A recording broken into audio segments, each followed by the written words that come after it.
Seni görecek bir gün gafil gülecek.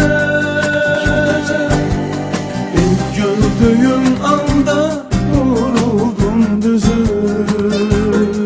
Şimdi bunu bütün alem bilecek.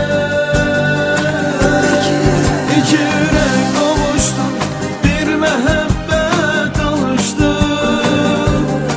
Bu nece sevgidir diye meleğler danıştı. Asimandan bu sevgini soruştu. İki yürek kavuştu, bir mehabbet alıştı.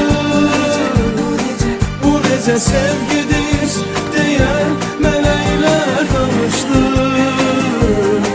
Asimandan bu sevgini soruştu.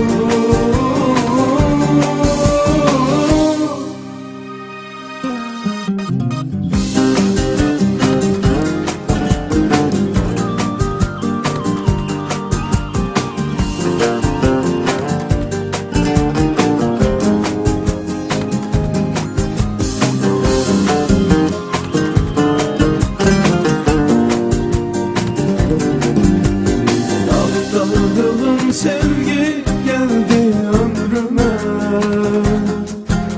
Ele bildim kalbim uçup gidecek. Min güzelden seçtim yattım gönlüme. Tekse seni seveceğim.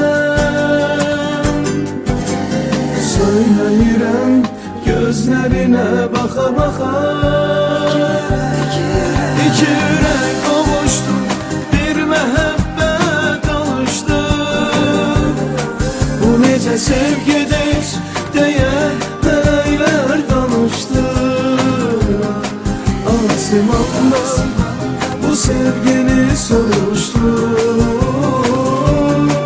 İki yürek kavuştu, bir mehabbet alıştı.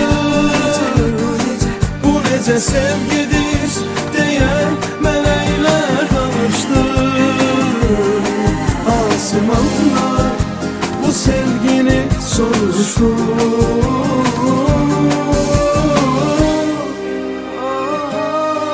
İki yürek kavuştu, bir mehabbet alıştı.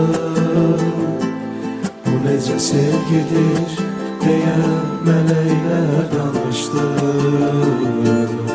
Asimanda bu sevgini soruştu.